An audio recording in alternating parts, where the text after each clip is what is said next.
ขอยกมือ10 นิ้วไหว้สาพระติรัตนแก้วเจ้าทั้ง3ประการอันมีพระพุทธเจ้าพระธรรมเจ้าพระสงฆ์ข้าเจ้าน้อมไหว้สาปุญญาปรมีธรรมพระเดชพระคุณพระเถรานุเถระเจ้าคณะพระสังฆาธิการสามเณรเจ้าจุตนจุองค์ด้วยความเคารพตลอดจนถึงญาติธรรมแฟนรายการนักศิลป์นักบุญพื้นบ้านล้านนาทุกท่านทุกคนด้วยความเคารพผมยินดีต้อนรับเข้าสู่รายการสปาเรื่องเมืองล้านนา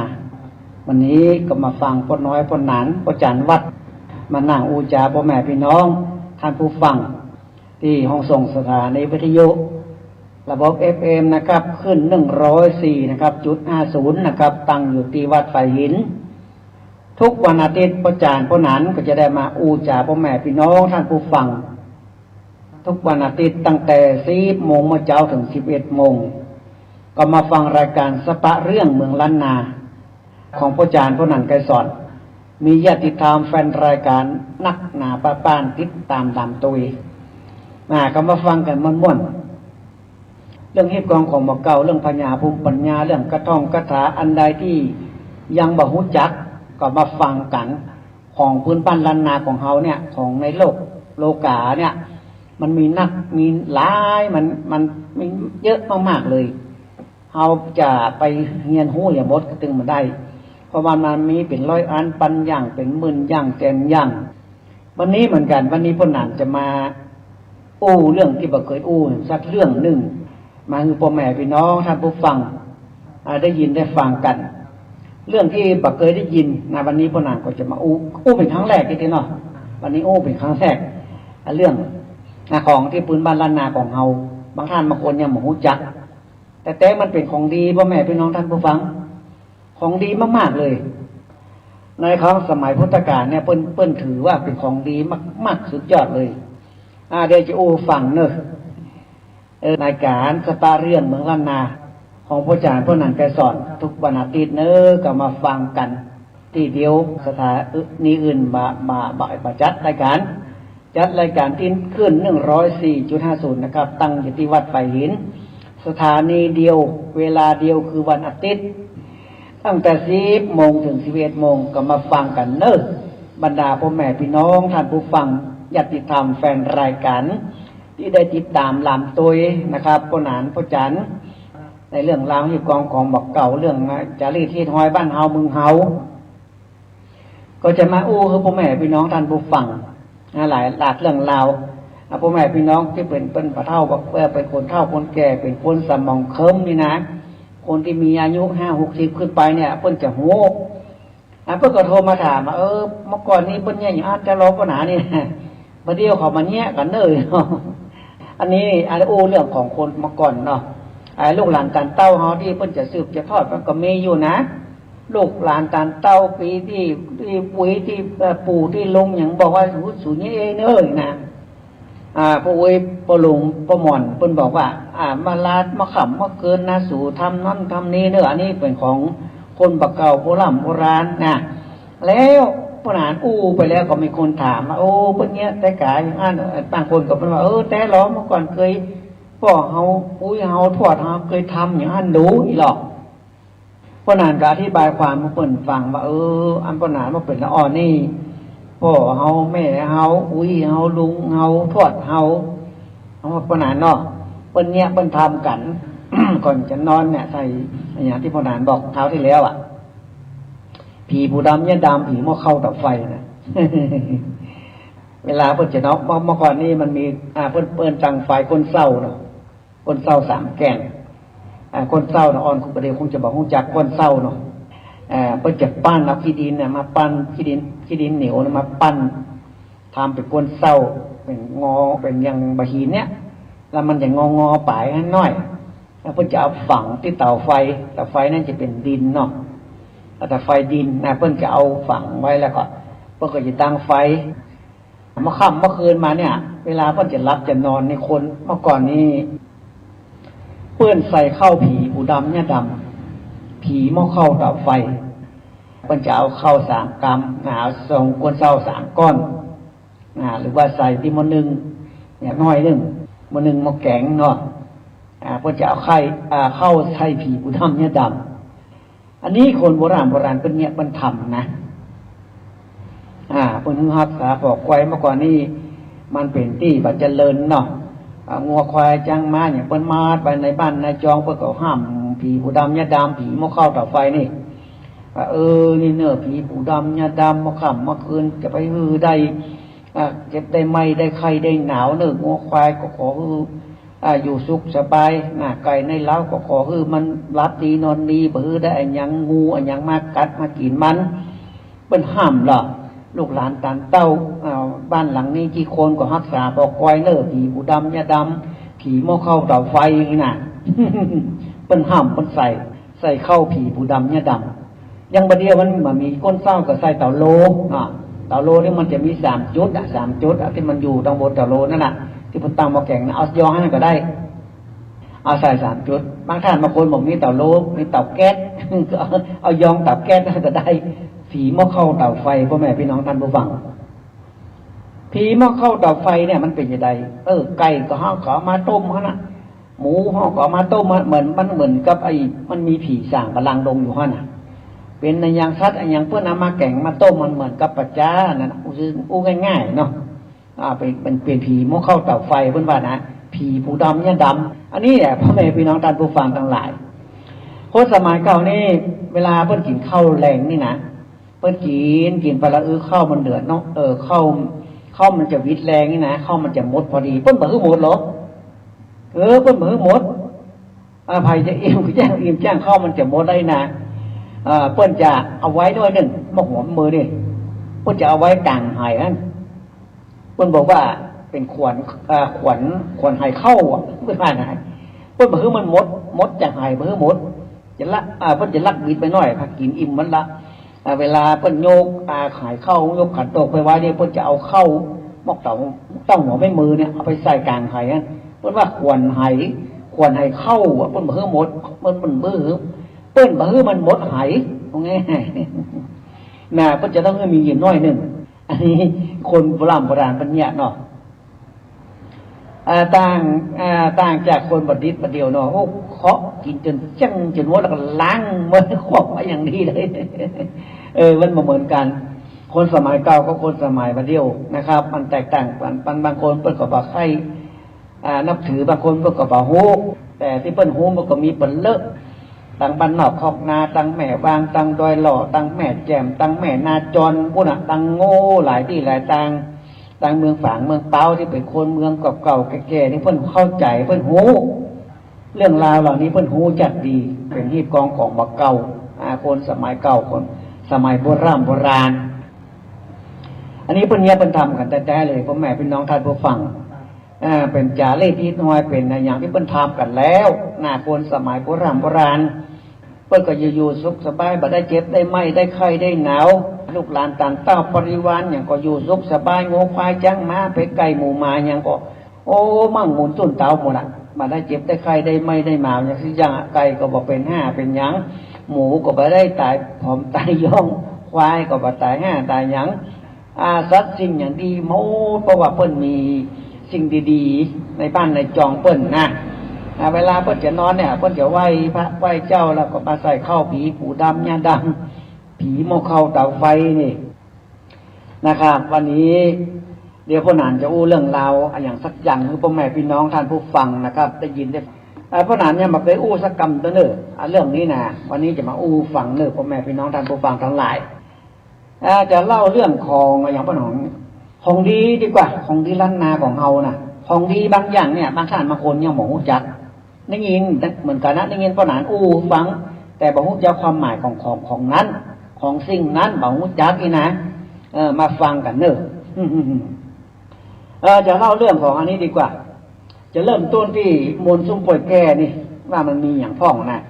ของสิ่งนั้นมันอยู่ในคาถามนต์ซุ้มป่วยแก่เนี่ยเดี๋ยวพ่อหนานจะอู้ฟังว่าเป็นอะไรอย่างแต่พ่อหนานจะลายจะอธิบายความตั้งแต่บทเก่าจนถึงบทกลางที่จะอู้ถึงเรื่องราวสิ่งนั้นคงเข้าใจเนาะสิ่งนี้แหละ เคยเคยไหวฟังระบักเคยว่ามันเป็นอย่างใดตั้งใดพ้นใจอย่างใดนะวันนี้พ่อหนานจะมาไขปริศนาหรือฟังเนอะเป็นสิ่งดีๆพ่อแม่พี่น้องท่านผู้ฟังสิ่งดีๆเนี่ยมันมาจากโบราณกาลละเราก็เอามาประยุกต์มาใช้ในยุคนี้สมัยนี้อย่างพ่อหนานยังได้มนต์สมป่วยแก้กันสิกขาถาเพิ่นเนี่ยธรณีสารเอกธรณีสารหลวงมนต์สมป่วยแก้อย่างทั้งหลายเนี่ยคาถาปกเก่าโบราณอย่างนี้พ่อหนานเอามาลายเสกเป่าใส่เข้าใส่หัวใส่น้ำส้มปล่อยคือพวกอย่างนี้นะมันเหมือนกันเลยในที่เฮากถาบทกถาเนี่ยมันมีเป็นบางอย่างท่านอาจจะบ่เข้าใจแต่ฟังลดไปว่าสิ่งนี้คืออย่างแต่มันดีมากเลยตอนนี้จะฟังเนอะจะเริ่มต้นที่มนต์ส้มปล่อยแก่นี่อมพ่อปู่ส้มปล่อยแม่ย่าส้มปล่อยเนี่ยมันมีส้มปล่อยตัวปู่ตัวแม่หรอนะส้มปล่อยตัวผู้ตัวแม่มันอย่างไรตัวส้มปล่อยตัวผู้เนี่ยอันหัวฟักมันจะเลี่ยมไปจิตเนี่ยมันอย่างนั้นหัวพระเจ้านะส้มปล่อยตัวผู้นะส้มปล่อยตัวแม่เนี่ยมันหัวมันบะเลี่ยมมันจะมนว่ะอันเนี้ยส้มปล่อยตัวผู้ส้มปล่อยตัวแม่มีคนก็คงจะบ่ให้เข้าใจกันเนาะนะครับอมพ่อปู่ส้มปล่อยแม่ย่าส้มปล่อยนะแต่ก่อนมาหลังสู่อยู่บนที่สูงแรงล่านะเมื่อก่อนมาหลังมันอยู่ที่สูงที่บนเขาบนดอยบนอยู่ขอบฟ้าจักรวาลนั้นสูงนะสมปล่อยนะบนห้วยบนดอยนะบัดนี้สู่มาตั้งอยู่บนดินเกิดเป็นต้นพระพุ่มเกิดเป็นคุ้มพระพายมันเป็นต้นเป็นคุ้มมาสมปล่อยนี่นะมันอยู่ในป่าในพวกบางทีบางข้านก็ได้ให้ในสวนก็มีโยเกิดเป็นคุ้มเป็นต้นขึ้นมาปลายมันต้องเมืองหน้ารากมันต้องดินดำเนี่ยปลายมันนี่ขึ้นฟ้าขึ้นบนมาปุ่นปลายไม้ปลายตอกโอ้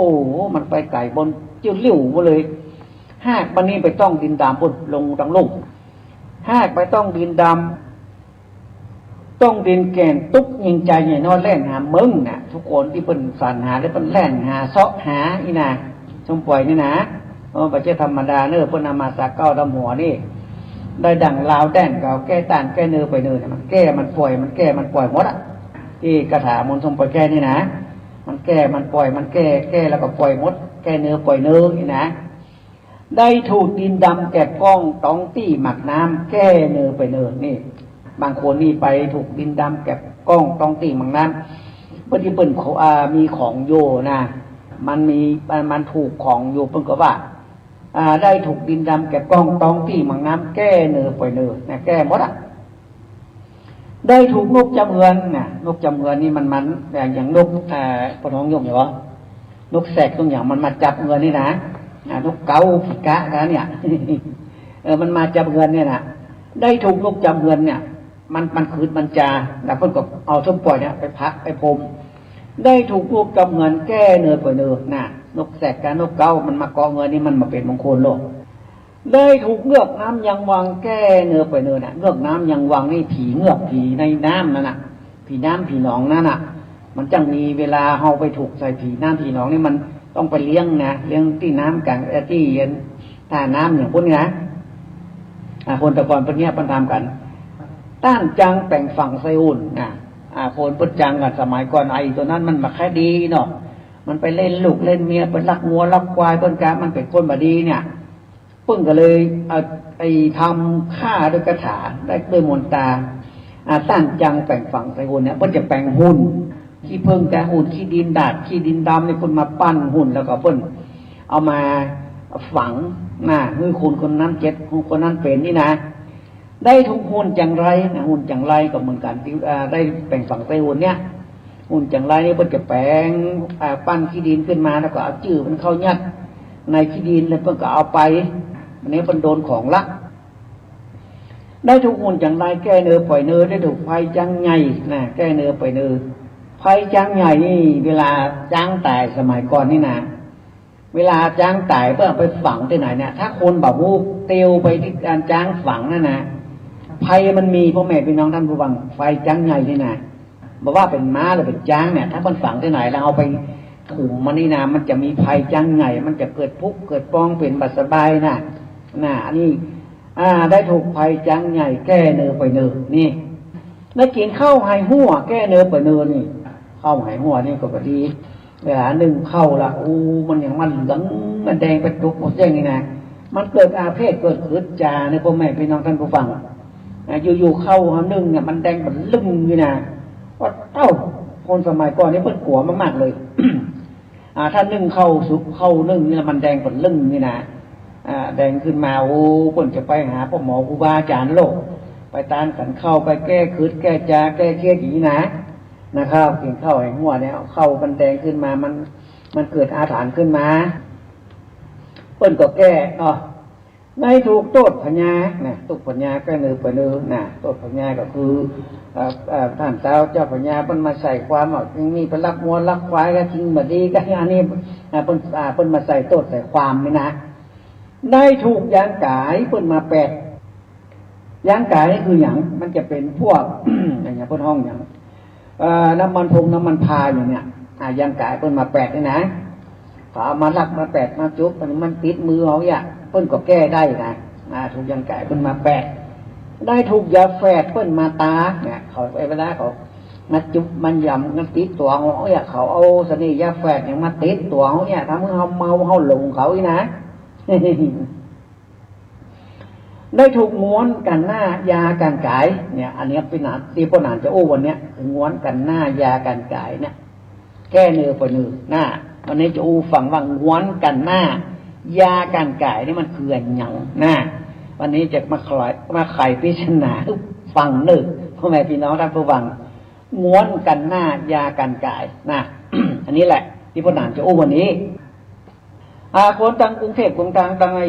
ภาคใต้ทางคนไทยเนี่ยคำว่าง้วนเนี่ยมันคือสารชนิดหนึ่งแต่คนเมืองเรามันก็มีเหมือนกันเป็นว่าง้วนกันหน้ายากันกายง้วนเนี่ยมันเป็นอย่างไรจะอู้ฟังวันนี้ จะมีข้อเปรียบเทียบเลยว่าง้วนนี่คืออย่างง้วนกันหน้ายากันกายง้วนกันหน้ายากันกายคำว่าง้วนเนี่ยมันคือสารชนิดหนึ่งมันเป็นของธรรมชาติก่อนที่จะอ้วงง้วนมันเป็นอย่างไรพระนานจะเปรียบเทียบอย่างอื่นให้ฟังก่อนว่ามันคล้ายกับสิ่งนั้นมันเป็นของ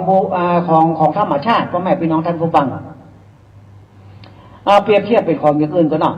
ที่มันมาคล้ายๆกันอย่างนมผานมผเนี่ยมันจะออกทิศประภาสูงประภาสูงที่เยืองที่อย่างกลางฟ้าอย่างมันไปเลาะไปข้างอย่างตำบลอีบอกอีลิงอย่างมันไปอยู่สูงมันเพื่อนของมันนมผานมผาเนี่ยมันเป็นของธรรมชาติอย่างหนึ่งมาให้บดีไผ่จะไปเอาไปได้มันสูงมากมันอยู่สูงมากๆเลยนมผาเนี่ยมันจะออกมามันจะเป็นเลือดแดงๆน้อยๆมันจะออกมายืดออกมาเหมือนกับเห็ดน้อยมันเป็นมันหน่อออกมามันพูดออกมานะอันนี้แหละเพื่อนของนมผนี่เพราะทำไมอย่างมันเป็นยาพิเศษพ่อแม่พี่น้องท่านผู้ฟังเป็นยาพิเศษอะไรสัตว์มันหูอีลิงอีวอกอีก้างอียังสัตว์ทั้งหลายที่มันป่วยมันไข้มันอย่างเนี้ยมันไปเลียมันไปจุบกินนมผามันหายเลยแล้วโคนที่เป็นหูเนี่ยขนาดว่าเป็นบัสบายเนี่ยเป็นอย่างนั้นเป็นเลือดจางเป็นเลือดพาริชเนียอย่างนี้นะหน้าเรืองตัวเหลืองนี่นะถ้าได้เอานมผาเดี๋ยวต้องเม็ดงาเนี่ยเอามาฮื้อใส่น้ำเมื่อกี้เนี่ยหายทันทีเลยที่เป็นโรคเลือดจางหน้าเปิดหน้าเซี่ยวอย่างนั้นนะเป็นยังหายหมดนมผาเนี่ยนะง้วนนี่ก็เหมือนกันง้วนกันหน้ายากันไก่ง้วนนี่ก็ของธรรมชาติอันหนึ่งง้วนกันหน้ายากันไก่เนี่ยเปรียบเหมือนนมผาหรือว่าดีผาตีผาหรือว่าดีผาหรือว่านมผามันจะอยู่สูงอีบอกอีลิงอีอย่างนี้สัตว์ทั้งหลายที่มันป่วยมันไข้มันไปเลียกินไปจูบกินนี่นะนมผาเนี่ยมีตังจังดาวนี่มีเจ้าหมูยังไปเอาไปหันอยู่แปลงมากๆเลยพ่อแม่พี่น้องท่านฟังนมผานี่มันเปรียบเทียบเหมือนกับง้วนเนี่ยง้วนกันหน้าแยกันไก่เนี่ยเพราะอย่างพ่อหนานมาอู้ฟังก็พ่อหนานมี มีสิ่งเหล่านี้พ่อหนานมาอู้ฟังเรื่องความหมายเรื่องของง้วนกันหน้ายากันไก่เนี่ยง้วนเนี่ยคือมวลสารชนิดหนึ่ง ที่มันเกิดขึ้นเองในธรรมชาติกิโลเป็นล้านกิโลเป็นล้านกิโลเป็นล้านเลยง้วนกันหน้ายากันกายนี่ที่พนานมีนะอันนี้ปะเจือปฏิมุสาเนอะพนานปะมุสาเนอะมีแต่แท้เลยมีจริงๆเลยแต่บะเคยอู้เพื่อไฟฟังนะวันนี้จะอู้ฟังนะครับง้วนกันหน้ายากันกายมันจะคล้ายๆอย่างเดียวกันเนอะเป็นก้อนใจหินกับใจตังในมันนี่มันจะมีมอบเหมือนกับเพชรมันจะเป็นของธรรมชาติเพิ่นได้มากิโลเป็นล้านเลยทีนี้ผู้นั้นเอามาใจเอาใจอย่างม้วนกันหน้ายากันไก่จะอู้ฟังสรรพคุณมันสรรพคุณของม้วนน่ะม้วนกันหน้ายากันไก่เนี่ยมันเป็นก้อนพ่อแม่พี่น้องท่านฟัง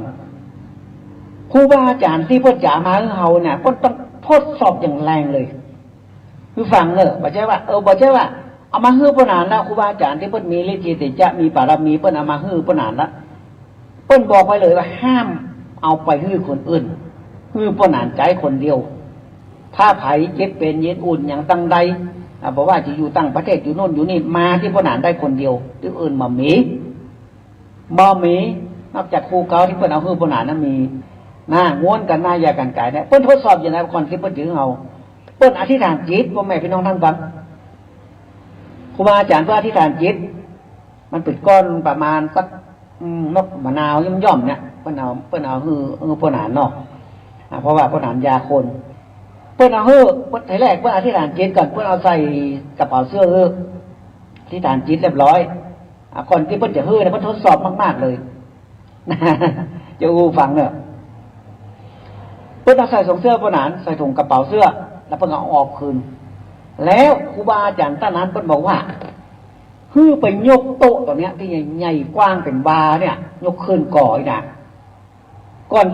ทีแรกเพิ่นบ่ใส่กระเป๋าเสื้อฮือเตื้อของนั้นนะเพื่อไปยกก่อนขึ้นก็บ่ขึ้นหนักหนักเงาบ่ขึ้นใหญ่มันโกเนาะใหญ่โตมโหฬารหัวมันบ่ขึ้นยกอย่างนั้นก็ต้องบ่ขึ้นอันนี้ครูบาอาจารย์ท่านนั้นเพิ่นก็อธิษฐานจิตเอาใส่กระเป๋าเสื้อฮือแล้วก็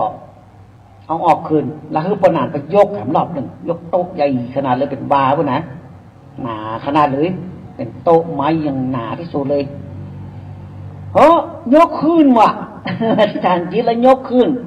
โอ้โต๊ะนั้นใหญ่ขนาดยกขึ้นจะเป็น4 นิ้วพุ่นนะยกขึ้นได้ก็เพิ่นทดสอบ2 รอบ 3 รอบแต่ทีนี้เพิ่นเอาใส่ในกระเป๋าเสื้อปนานแล้วปนานอธิษฐานจิตไปยกขึ้นจะสูงเลยอันนี้หมายความว่าบารมีเขาถึงแล้วเพิ่นถึงฮือได้สามารถที่จะมีบารมีจะไปยุกยาคนได้นะอันนี้เพิ่นตรวจสอบนะตรวจสอบเพิ่นห้ามเอาไปฮื้อไผ่คนใดตั้งใดแบ่งให้ไผ่ที่ไหนบ่ได้สักทีห้ามเลยห้ามไปแบ่งครูบาอาจารย์คนนั้นคนนี้ห้ามเลยเอาไว้ที่พนานคนเดียวตี้เดียวนะเพื่อให้เทศฐานจิตที่คนเดียวตี้เดียวมันเป็นจะได้ง้วนกันหน้ายากันกายนี่จะอู้ฟังนี่ฟังกันเนาะฟังจนเป็นครั้งแรกเนาะก็นานมันก็อู้ฟังเลยมันเป็นสิ่งดีพ่อแม่พี่น้องท่านฟังของสิ่งเนี้ยมันเป็นเกิดขึ้นจากธรรมชาติมันงามเมยมันแค่สีชมพูอ่อนเนี้ยสีของเพื่อนนะจะแดงกับแดงจากชมพูแดงกับชมพูกระก่ายม่วงๆอย่างเนี้ยเป็นก้อนนะเป็นยังไงเป็นทดสอบพ่อแม่พี่น้องท่านฟังมันแก้ได้ทุกอย่างเลยเนอะบอกก่อนง้วนกันหน้ายากันกายนั้นแก้ได้ทุกอย่างเลยบอกว่าเป็นตู้รองของท้ายลมพัดปงเพผีใส่คนใส่อะไรอย่างตั้งหลายกินข้าวก่อนล้ำกินน้ำบัดลงถูกพิษถูกภัยถูกอย่างตั้งหลายนี่แก้ได้หมดเป็นยังไงตู้รองของหลายเนี่ยเพิ่นเอาใส่น้ำแก้วหนึ่ง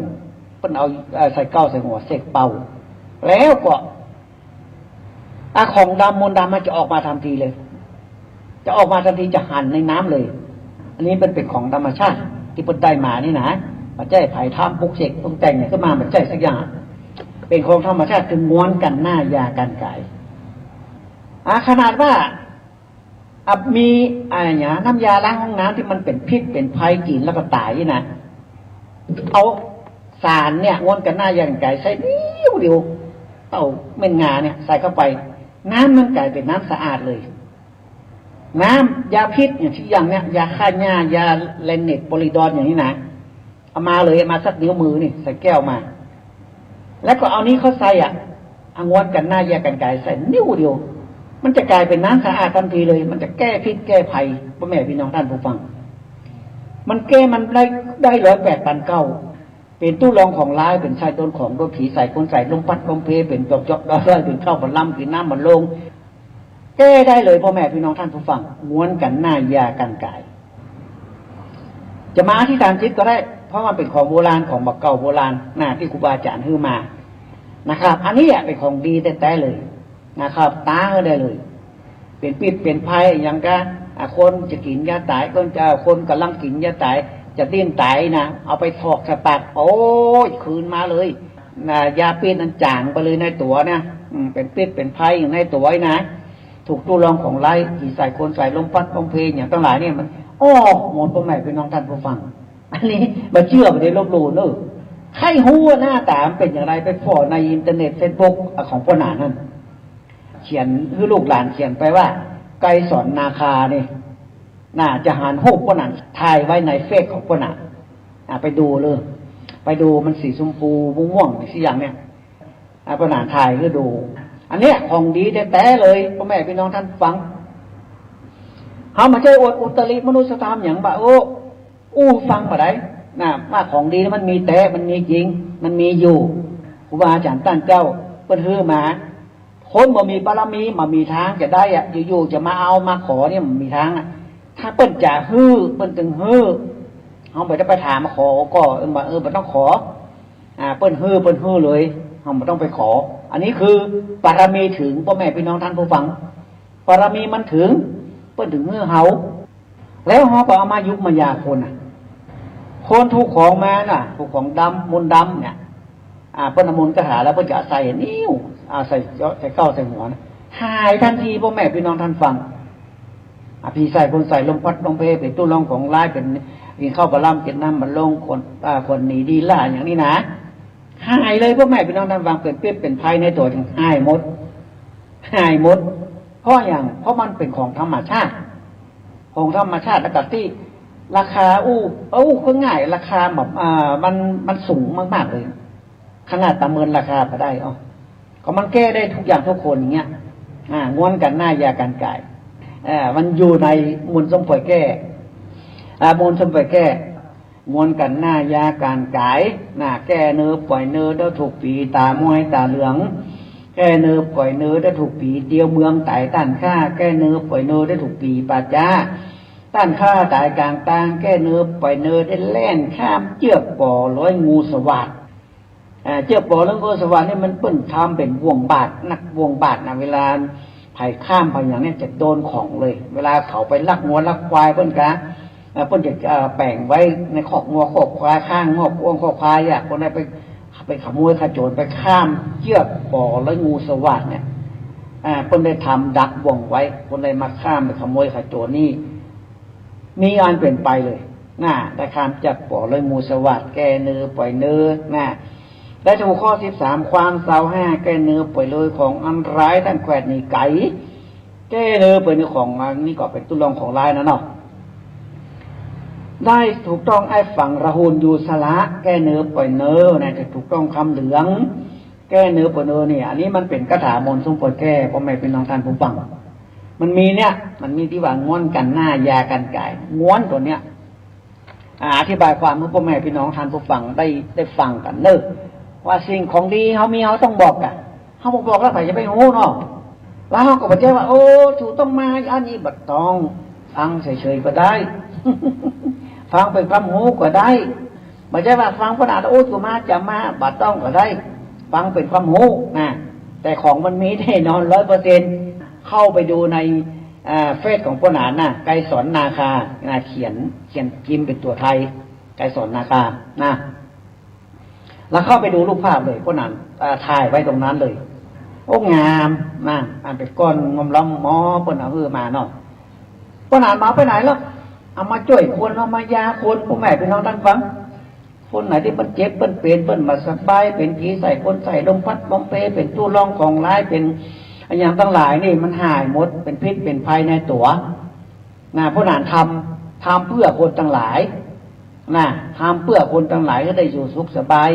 ได้อยู่กามอยู่ศาสนาพระพุทธเจ้าเพื่อได้เจ็บเป็นได้ไม่ค่อยได้หนาวได้อยู่ม่อนกินหวานอยู่กินหวานตามต้องอยู่กับปริวารอยู่กับสถาบันครอบครัวคือมันมีความสุขนะผู้นานมันต้องการเนี่ยหรอกถึงว่าที่ไหน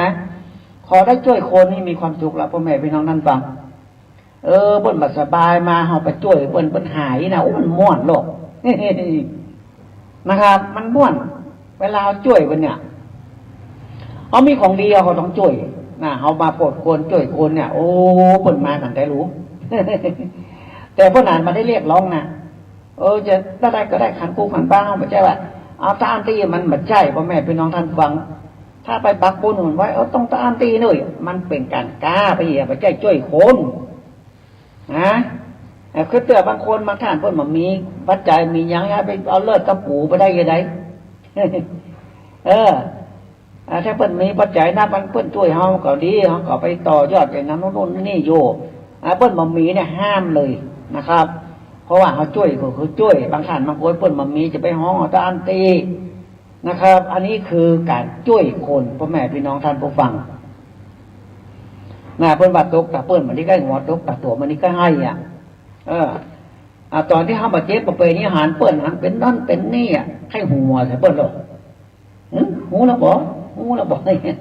ให้หัวใส่เปิ้นตกแต่เปิ้นมันนี่ให้หัวตกแต่ตัวนี้มันนี่ให้โอ้ตายละกูเป็นอย่างไงเนาะผมบ่สบายจัดเมินเหลาไปหาไปเนี่ยกึดไปขึ้นมาไปหาคนนานก็สอนดีกว่านะก็แท้น่ะบางท่านบางคนบ่เกิดหาหรอกเปิ้นบ่เอาอย่างอ่ะเกิดหาพ่อหนานพ่อน้อยพ่อหนานทุกรู้ทุกปู่ทุกอูทุกลุยอุ้ยอย่างทั้งหลายนี่ด้วยที่เพิ่นมีบุญญะบารมีกระท่อมกระถานี่เปิ้นเกิดหาแล้วหรอกครูบาอาจารย์ตั้นเจ้าทุกเจ้าพระสงฆ์องค์เนรอย่างเนี้ยที่เปิ้นขึ้นสู่ลงหาพ่อหนานเนี่ยโอ้เปิ้นก็โทรมาหาพ่อหนานได้หรือไปโน่นไปนี่ว่าขึ้นตั้งสี่ว่าตั้งสันประภูมิว่ายกเสาเอกว่าอย่างทั้งหลายตู้เจ้าเปิ้นก็ห้องเฮาไปเฮาก็ได้เฮานี่ก็เหมือนกับตู้เจ้าเหมือนกับพ่อแม่พี่น้องท่านฟังอย่างวันนั้นไปเปิดร้านอาหารที่สระปีเนี่ยเฮาก็เหมือนตู้เจ้านะเหมือนอย่างไรก็เฮาก็ได้การเหรอเฮาก็ได้การตู้เจ้าเฮาก็ได้เนี่ยปัจจัยเหรอเหมือนตู้เจ้านะเหมือนกับไปฮับตานั่นแต่เฮาเป็นมัคคนายกมัคคนายกมัคคนายกแปลว่าผู้นำกินนำตาลนะนำกินนำตาลนะไปไหว้พระฮับศีลอาราธนาพระปริตนะเว้นตาลนะอีตังตานะกัมมังนิปานาปัจจโยโหนตุโนนิจังอย่าง อีตังภาวนะกัมมังอิว่าไปต่อนะเวียนตาแต่สาธุสิริวิสุทธิมกุฏตปวารสดอุดมบรมทิลัตนาทะไหลผัดแผ่วพักแก้วเจ้าสามปาการในทีคากาละบัดนี้ก็เป็นวานผู้จูภคลานาลัคนาพิลุบาศาสนะขดมบรมติโลกาจารย์ยางฝังกี่บานสะเทืองเรืองเลือเพื่อคือถึงโลกิญะโลกูตละมีมคะนิปานเจ้าเป็นเขตเหตุว่าเป็นวันว่าไป เปิ้นบอกวันเดือนปีหรอ เวลาเปิ้นเวียนต่างนะวันเป็นวันฟ้าสีแสงเต้าใจเป็นวันมงคลที่ทำบุญวันนั่นวันนี้ก็ว่าไปพุทธศักราช2565ก็ว่าสันนิแต่เดลีทัดไหลกันแผ่วพระแก้วเจ้าสามประการมีพระหมานเต้านี้ว่าไปอากาศ นำกินน้ำตาลลูกนะไหว้นำกินน้ำตาลนำเปิ่นไหว้พระนะวามเปิ่นไหว้พระนำอาราธนาศีลอาราธนาธรรมนะโอมมาเลยตุ้งองค์เอ็นหาบต้องเต้นกระดานทองทำมันใดตรัสตรองเป็นของแห่งนักปราชญ์ผู้คาน้อยนาขออาราธนาธรรมธรรมังธรรมมุตตมังปะชังอาราธนังกะโรมามันง่ายอาราธนาศีลอาราธนาธรรมนะ เพิ่นจะสวดเจริญพุทธมนต์ก็รัตนาพระปริเถียเนี่ยมันง่ายนะ เนี่ยอะไรล่ะกิจของพ่อน้อยพ่อหนาพ่อจันวัด น่ะเนี่ยไปทำไปเนาะเอาเกิดมาเป็นมนุษย์บางคนเอาเป็นคนได้นำจิ๋มนำตาเอาแบบมีความสุขละ ตายบปอเนี่ยพ่อหนานตึงวันเนี่ยพ่อหนานตั้งบ้านตั้งร้านเนี่ยมียุกยาคนเป่าเสกน้ำขมิ้นชมปล่อยเนี่ยผีใส่คนใส่ตู้ลงกล่องไล่ลมพัดลมเพเนี่ยเป็นบัดสบายจำเจาะด้อยครอบครัวแตกแยกกันอย่างกายเปิ้นมากันหรอกผู้ชมผู้จาเตียนเนี่ยอยากจะนู่นนี่เพิ่นก็มากัน อันนี้แล้วแต่ความเชื่อว่าไม่พี่น้องท่านฟังเป็นความเชื่อส่วนบุคคล มาเด้อที่พวกนานเนี่ยเป็นความเชื่อส่วนบุคคลบ้านท่านบางคนบอกว่าเชื่อผมนี้มาเชื่อมาอย่างสักอย่าง บ้านท่านบางคนเนี่ยมันมีคาถาความเชื่อว่าไม่พี่น้องท่านฟังเพิ่นเชื่ออย่างไรว่าสมัยโบราณเพิ่นเนี่ยเพิ่นทำกันแต่เลยมันก็มีแต่ได้แต่ทำแต่มีแต่ดีแต่หายแต่เนี่ยอย่างพวกนานฟังน่ะไอ้ง้วนกันหน้ายากันกายเนี่ยมันเป็นยาพิเศษเลยเกิดมาจากธรรมชาติใครไม่ได้แต่งได้สร้างได้แปลงไม่ได้ปลุกเสกเล่งงานเนี่ยมาสักอย่างเป็นไปได้มาจากธรรมชาติแล้วเพิ่นก็เอามายุกมายาคนนะอันนี้แท้ๆเลย ถ้าการทดลองนะมาดูได้นะ นี่มาเลยเอาน้ำอย่างก็ได้น้ำยาพิษน้ำยาล้างห้องน้ำอย่างกระจายมาสักนิ้วหนึ่งเพราะนั่นจะใส่คือหายไปน้ำสะอาดเลยมันแก้พิษแก้ภัยเลยน่ะถ้าเอากินลงไปในท้องเอาเป็นพิษเป็นไฟเอากินพับกินไม้กินอย่างสะสมมาสารพิษอย่างไว้มันหายเลยพ่อแม่พี่น้องท่านฟังกินนิ้วเดียวหายเลยน่ะอันนี้คือง้วนกันหน้ายากันกายน่ะแก้เนื้อปล่อยเนื้อน่ะที่ปัญหาผู้ฟังวันเนี้ยคือสิ่งนี้แหละเป็นสิ่งดีที่พวกหนานได้เยอะได้ทำแล้วก็ครูบาอาจารย์ตั้งเจ้าก็คือมาเปิ้นคือมาเขาก็เอานี่ยังเขาก็ต้องการให้คนเจ็บคนป่วยอย่างที่มันมาเขาเป็นมาแก้นี่นะเขาก็เอาหมดเนี้ยเขาแก้ให้เปิ้นเป็นสิ่งดีๆเลยพ่อแม่พี่น้องท่านฟังถ้าคนมาเชื่อเนี่ยมันต้องมามาถามถ้าเปิ้นมาเชื่อโอเคเลย ถ้าเปิ้นมาเชื่อมีศรัทธาคำเชื่อเนื้อพนานี่นะก็เป็นสิ่งดีพ่อแม่พี่น้องท่านผู้ฟังทั้งหลายนะครับ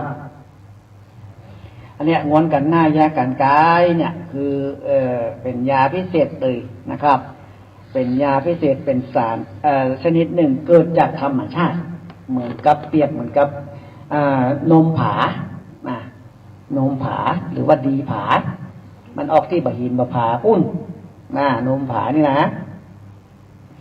ขนาดเป็นโรควิเลซิเนียเป็นโรคไอ้ปุ่มใส่ไตเหลืองเนี่ยนะตัวเหลืองนี่นะนมผาเนี่ยเปิ้นเอามาแก้นั้นนี่เดี๋ยวตอนเม็ดงานเนี่ยหายทันทีเลยพ่อแม่พี่น้องท่านฟังหายทันทีเลยแต่มันมีคนที่เปิ้นป่าตัวเปิ้นเป็นพรานป่าเปิ้นไปเสาะยิงขวางยิงฟันยิงนั้นยิงนี่เปิ้นขึ้นไปกลางร้อยกลางเขามันเป็นกลางป่าง่าไม้เป็นดอยสูงเป็นเขาสูงเป็นประภาสูงเนี่ยเปิ้นจะเลาะไปพอมันจะมีนมผานี่นะแต่หายากเหมือนกันตั้งเชียงดาวนี่มีอยู่เจ้าหมูไปป่าอยู่แต่ที่หายากที่สุดนั่นก็คือเนี่ยง้วนกันหน้ายากันไก่มันเป็นสารที่เกิดจากธรรมชาติทำให้คนเนี่ยหายจากโรคภัยไข้เจ็บอันนี้บัดใจปวดอุตริมนุสธรรมบ้าถูกต้องมาเลยอันนี้บัดใจก็ต้องมาเพราะนั้นฟังมาได้ ฟังนะเพราะนั้นฟังจะเชื่อบ่เชื่อมาเป็นอย่างอันนี้เป็นความเชื่อส่วนบุคคลยังคาถา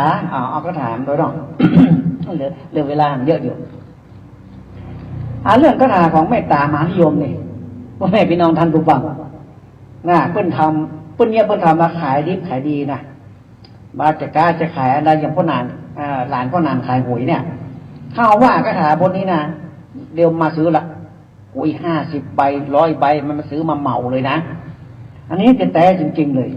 อันนี้คาถาเมตตามหานิยมพ่อนานจะร้อยให้ฟังเป็นบางตอนเนาะบางตอนมันก็คนบ้างก็ได้ออกอากาศก็ได้ อาจจะร้อยให้ฟังนะขายไข่เมตตามหานิยมขายแก้แม่นขายมันก็น้อมเจิญเนอะมาประจานประหนังไปสอนอิมานิทัสสสิกขาปาทานิขายดีเหลืออมน้ำสามจอกูทอกขึ้นบนหนองคาทอกขาวทอกเขียวทอกเยื่อรถผ้าทอกฆ่าคนตายทอกขายคนกินทอกกินทนินอมอีกย่อยจักรินจุกกระบดบนขุนพลมึงลูกบริตีชายจีเป้าน้ำมันเหนียวจีเปียกน้ำมะนาวหูแหกแยกลงนาอุอีเมตัญจัสสะพะโลกัสมิงนะปะสันดะกามะตัณหาภาวะตัณหาวิภวะตัณหากรรมเป็นกรรมแตกกรรมแยกลงทวารโดดาดีหน้าลังจนมูปนใจพุ่นลงไหลเนี่ยมันมีหมดอ่ะน่ะมันเป็นเปิ้นบะฮือออกอากาศเพราะมันเป็นกรรมพวกขุนรามเนาะนะครับอันมีเยอะเลยนะอากถาที่ว่าทำฮือกาแม่งไข่หมานี่นะมันเป็นกรรมพวกขุนรามพวกใหม่เป็นน้องท่านผู้ฟังนั่ง นะใครใครสัมผัสใครฟังใครนี้ก็มาบ้านขนาดเนอหน้าเมตตาโมกุลนาพุทธปานีทายินดียะยินดูทิดาคำจู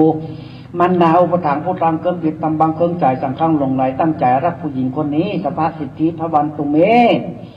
อันนี้จะลูกนกไข่เต้าเข้าโดนใจใครเห็นหน้าผู้หญิงคนนี้โดยเฉพาะผัวขาดใจตาย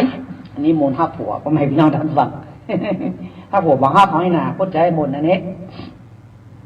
นี้คือมูลห้าผัวว่างกันเนาะนาเมตตาโมกรุณาพุทธปานีทายินดียะอินโนทิดาคำจูมันนาอุปถัมภ์ผู้ทางเคลิ้มจิตตำบังเคลิ้มใจสังข้างลงไหลตั้งใจรักผู้หญิงคนนี้สภาสิทธิพระวันตุมีอนิจจาลูกนึกแก่เต้าเข้าโดนเจ้า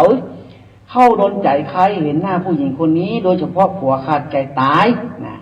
มนมัดใจผัวเนอะแล้วมันจะมีคาถาเป็นกรรมเขมรโดยเฉพาะผัวขาดใจตายน้ำลึกลมตีพระรำตนจิงกระทุจิงกระทมจิงเชียรักขมมชัดลึงคือมีกรมัดกรสมองกระมองกิงจีอยับสำนากุเป็นคาถาเขมรเนอะขลังมากๆเลยพ่อแม่พี่น้องท่านฟังจะกล้าแม่นขายมาเนี่ยถ้าพ่อหนานลอยใส่เก้าสิงหวยนะรับรองว่าขายเป็นเทน้ำเทท่าเลยเนอะมันเป็นคาถาเขมรนะน้ำลึกลมตีพระรำตนจิงกระทุจิงกระทมจิงเชียรักขมมถ้าเรื่องครึ่งมีกระมัดกระสมองกระมองกินเจียวยับสำนักกุนี่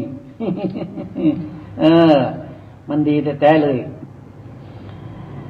มันเป็นสิ่งดีที่พวกนั้นได้เสกได้เป่าเป็นเมตตามหานิยมไม่จากกุมาปัสสากุมนตาพยากูรังอมะอมุตอมยุดอยู่ดีนะดื้อหังนะงมงวยปุมุตุยุกรรมตัณหาภาวะตัณหาวิวัฒนากรรมตึงกรรมแตกกรรมแยกลงทวารเนี่ยมันมีหมดมันจะมีถ้าเป็นบาทลงติดจนตายตั้งตอนนี้ไปเรื่องผัวบ่มีปัญหาโดยการฐานปะสะดะนี่มันว่ามันมีอยู่กรรมมันมีนะที่มันออกบาสมควรออกอากาศก็จะบอกออกเนาะถ้าใครโทรมาฟังขอไว้ฟังธรรมะอีกใดลีลังตรงขังสิขังก็ขอของงอรอจออีจังจะลังจตุอุตะจิตาหิตะตังตังทนัง มันมีคาถาเมตตามหานิยมรับรองเลยกาแม่นขายหมานพ่อแม่เป็นน้องท่านฟังสิ่งเหล่านี้นะมันเป็นกรรมพวกขุนรามมันเป็นกรรมบอกเก่าของโบราณเขาจะว่าออกอากาศที่เขาจะว่าโอ้ปุณนานนี่ว่าเป็นเลยเองหมอว่าออกอากาศเอาเป็นบางตอนมาได้เนาะโอ้โหฟังว่าเป็นเมตตามหานิยมกาแม่นขายหมานถ้าใครมาได้เป่าได้เสกใส่เก้าใส่หัวนะโอ้ขายขนมก็ขายดิบขายดีขายชิ้นลาบก็ขายดิบขายดีขายหมูปิ้งข้าวเหนียวหมูปิ้งขายดิบขายดีขายยังขายเด็กขายหวยก็ขายดิบขายดีเนี่ยนี่แหละพ่อแม่พี่น้องท่านผู้ฟังถ้าบัดเชื่อบัดได้ร่มโลนถ้าท่านเชื่อก็เชื่อบัดเชื่อก็เป็นยังก็นั่นได้ว่าอย่างเมตตามหานิยมเนี่ยมันเป็นหน้าเมตตาโมกุลนาพุทธปานีทายินดียะอินดูน่ะที่ดาคำจูมันดาวประถมเนี่ย มันมีคาถาเมตตามหานิยมในเอาการแม่งขายหมานดกยงของขายของรถโอนแบบเข้าร้านเนี่ยโอ้ยแต่มือนี่ปัดในงวย ผมได้อยู่ที่ยังนี่เนาะก็จะว่ามีคาถาพ่อแม่เป็นน้องท่านฟังคาถาขายของดีนี่นะเดี๋ยวฟังหน่อยนะล่ำจิตคิดลำจวนโมหันหวนลำจนใจพุทธปันปนหันหุงง่ายลาหนุ่มลายคำหนึ่งหายะงวยงงทรงโสภาผ พุทธเมตตามหาระรวยณวนณเวียนณสถิตณเสถียรแขกทั้งหลายคนทั้งหลายณเวียนมหาไม่คำเลยสมจื่อไม่คำไม่หนอโมวนโมเวียนโมสถิตโมเดียนแขกทั้งหลายคนทั้งหลายโมเวียนมหาไม่คำเลยนะสมมติจื่อไม่คำเป็นคนขายกล้วยหนอพูดวนพูดเวียนพูดสถิตพูดเดียนแขกทั้งหลายคนทั้งหลายพูดเวียนมหาไม่คำเลยอย่างทาวนทาเวียนทาสถิตทาเดียนแขกทั้งหลายทั้งหลายทาเวียนมหาไม่คำเลยยะวนยะเวียนยะสถิตยะเดียนแขกทั้งหลายทั้งหลายยะเวียนมหาไม่คำเนอณภูมิมัดพุทธะดึงยะกึ่งเอาไว้เอหิปานิมาอันนี้มันเป็นเมตตามหานิยมโอ้แม่พี่น้องทำฟังเป็นเมตตามหานิยมเอาเสกเขาเป่านะเอาสมปล่อยเขาเสกเป่าเขาแล้วเขาเอาไปเจ้น้ำสมปล่อยแล้วไปโพรมตำร้านเขาโยกคายยิบคายดีเป็นเทน้ำเทท่าคิดแค่การนั้นใดเปิ้นได้ขายเปิ้นมาได้ขายเฮาได้ขายนี่มันนั่นนี่มันเชื่อไปได้ลบดูนึกมันเป็นสิ่งที่เขายึดเหนี่ยวจิตใจได้นะเมตตามหานิยมนี่นะครับนะเมตตาโมกุลุณาพุทธปานิธาดียะอินดูครับที่ได้คำจูมันได้อุปถัมภ์เนี่ยมันมาด้วยกันหมดหรอกผู้ทำเกิมจิตธรรมังคงจ่ายสังฆะลงไหลน่ะอันนี้เมตตามหานิยมพระนานได้เสกได้เป่าเวลาไผมาน่ะ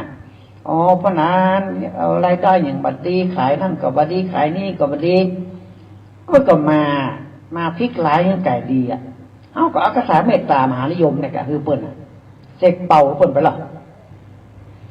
เวลาเปิ้นมาขอเมตตามหานิยมนี่เขาจะไปเอา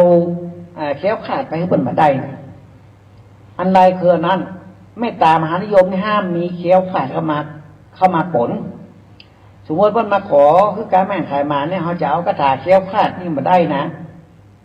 มันบัดถูกกันเมตตามหานิยมกับแค้วคาดอยู่ด้วยกันนี่มันแก่นมันขายมันบัดได้ผลถ้าเมตตามหานิยมกับเมตตามหานิยมอย่างเดียวนะคะแค้วคาดอย่างเดียวถ้าแค้วคาดเนี่ยเพิ่นจะขึ้นเครื่องบินไปต่างประเทศก็เพิ่นจะไปไหนมันกลัวมันเป็นพิษเป็นภัยเป็นภัยในการเดินทางให้มันแคล้วคลาดปลอดภัยเนี่ยกระถาแคล้วคลาดพระนานได้ห้ามนี่ไงมาเนี่ยพระนานบ่าวปนกันเหรอถ้าเปิ้นมาเปิ้นจะไปต่างประเทศก็เปิ้นยังก็เอาแคล้วคลาดใส่เปิ้นล่ะมีกระถาแคล้วคลาดปลอดภัยนะถ้าจะเอาเมตตามหานิยมก้าแม่งใครมานี่บัดต้องเลยกระถาแคล้วคลาดเอาเมตตาอย่างเดียวเมตตาใส่เปิ้นดีเยอะเลยเยอะมากๆเลยพ่อแม่เป็นนานฟังบางบทมันก็โอ้ยสุดยอดเลยเนอะตะกี้เนี่ยก็มนทับผัวเนาะเปิ้นมัดจิตมัดใจผัวบ่เข้าไปที่ไหนทางใดนะได้มีผัวบ่เข้าไปมีกิ๊กมีจู้ทางใดนะมนทับผัวแถมอันนึงโอ้อันนี้ก็บ่เคยอ้วมกะบ่เคยอ้วมมั้งจะอู้ฟังเป็นครั้งแรกมันเป็นเมตตามหานิยมที่ไผ่บ่เคยหูเคยหันไผ่บ่เคยนึกบ่เคยคิดถึงสิ่งนี้เลยฟังดีๆเนี่ยพ่อแม่พี่น้องท่านฟังกถามูลแม่ฮักลูกลูกฮักแม่มูลแม่ฮักลูกลูกฮักแม่มันเป็นจะได้พ่อหนานว่ามันเสี่ยงเลยฟังกันแล้วกันเถอะอันนี้บ่เคยอู้มองอากาศที่จะกำเสนอมูลกถาประเจ้ากถามันเป็นมูลกถารับไปของตัวเองเพื่อจะมาจมกับคนที่มันเมตตามหานิยมเหมือนกันนะเมตตามหานิยมเหมือนกันมูลกถาแม่ฮักลูกลูกฮักแม่เป็นยังไงฟังดีๆนะ ต้นจะไปต้องดูเลิกดูงานก่อนวันไหนเป็นวันหัวเข้าเนี่ยวันหัวออกวันเหมานะมันจะมีวันหัวเข้าหัวออกเนาะแล้วก็เป็นบ้านหัวเลี้ยงหมอนตัวเองดูปฏิทินละนานเปิ้นจะอย่างประหารว่าไปเลยเหลือเวลา8 นาทีแล้วครูบาอาจารย์เนี่ยเพิ่นจะไปพอมันยิงที่มันมีลูกน้อยพ่อแม่พี่น้องท่านฟังมันยิงมีลูกน้อยเนี่ยสัก2-3 เดือน 4-5 เดือนเนี่ยมาเกิน6 เดือนนะเพิ่นจะไปขอน้ำนมจากแม่ลูกน้อยนั่นนะขอน้ำนมมาหน่อยหนึ่งเอาเป็นหัวเชื้อเป็นมวลสารแล้วแถมอันหนึ่งนั้นสำคัญมากเลยเพิ่นจะไปขอน้ำตาลูกมันลูกน้อยเพิ่นนะเพิ่นจะปล่อยลูกไปนั้นก่อนเพราะมันให้ จนน้ำตาปังพึกแล้วเพิ่นจะเจ็ดเอาน้ำตามันใส่ผสมน้ำนมมาอันเนี้ยเพิ่นเอามวลสารตัวนี้แหละเอามาเจิมกับโคนทั้งหลายเนี่ยโคนผัวเมียฮักกันนี่มันจะฮักกันอยู่ไหนถ้าได้เจิมสิ่งไอ้มวลแม่ฮักลูกฮักแม่นี่นะพอด่านเจิมพวกนั้นน่ะบ่โตอยู่ไหนก็เตยให้กันให้กันเมียเขาให้ผัวเขาให้เมียชูจมูกมาชูใบดินหน่อยเขาเติงหาถ้าเป็นแฟนกันอายไปที่ไหนให้มาหาน้องนี่เนาะเขาเติงหาเนี่ยมันโดนของเราทำไมนั่งทางฝั่งถ้าเอามีแฟนมันมาห้าเขาอีน่ะก็จะเอามวลสารอันเนี้ยที่พวกหนานำมาเนี่ยน้ำนมแม่กับน้ำตาลูกเนี่ยพวกนำผสมเป็นมวลสารแล้วพวกเอามาเจิมที่หว่านกิ้วเกษานี่แล้วพวกมีคาถาลงหน้าทองนะได้เงินนะได้ทองนะได้ทรัพย์นะเมตตานั่นลังอาถานพระสยามมินโทวโรอิติพุทธสังเมอิติหลังสาจักยังวลังพุทธบุญญาบุญญาขนาดเลยเนี่ยมันเป็นมวลสารมวลทั้งแหล่แม่หักลูกมวลทั้งแม่หักลูกเพิ่นจะไปขอน้ำนม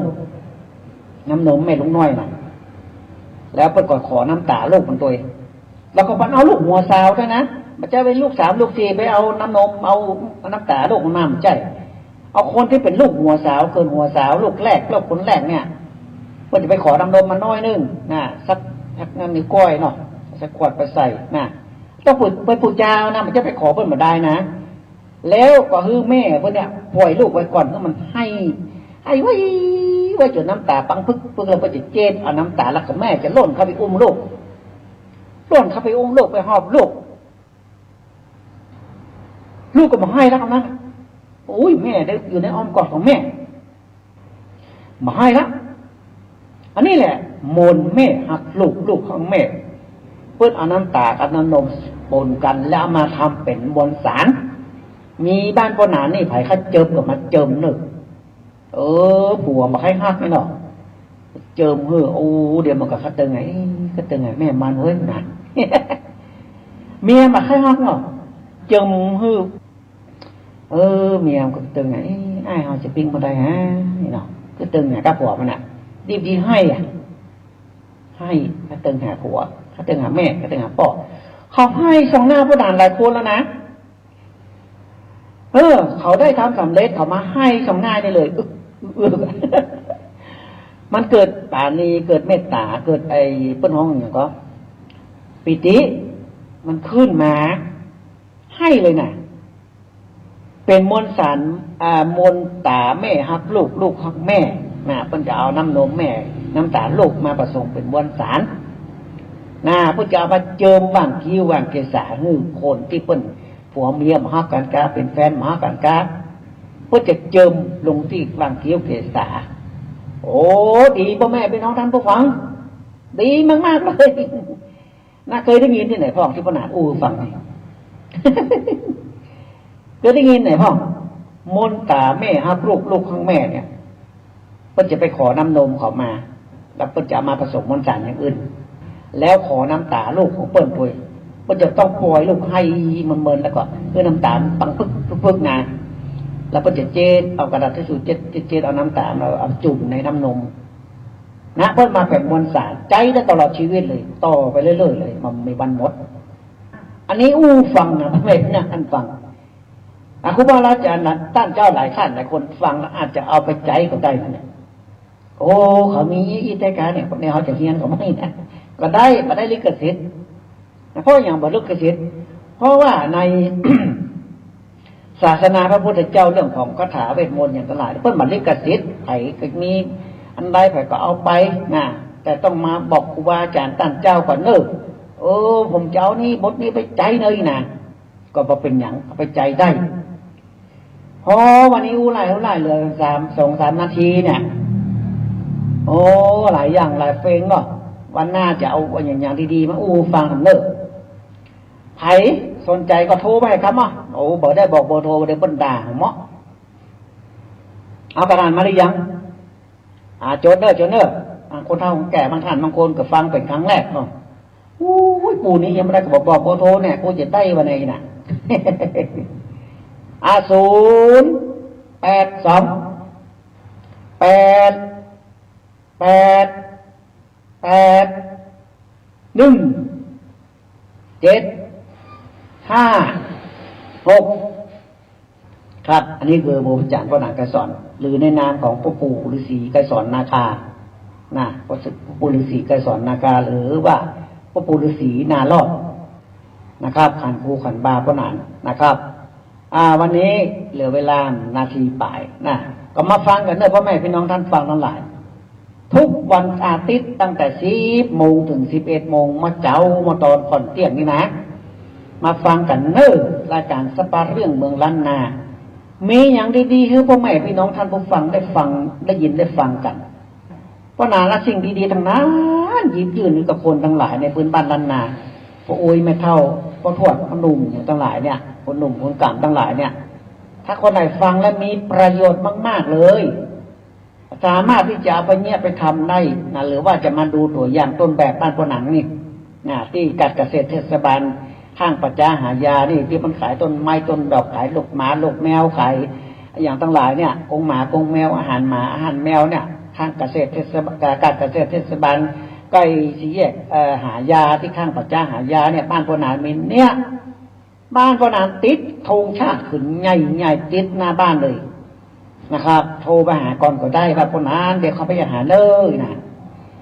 ก็แล้วแต่ท่านเนอะท่านจะมีศรัทธาคำเชื่อก่อนน้อมเจิญวันนี้จะได้คืนเวลาให้ตั้งสถานีเปิ้นไปวันอาทิตย์หน้าเนอะมาปะกันใหม่สาธุสาธุจตารโรธรรมาวัฏันติอายุวันโนสุขังปะลัง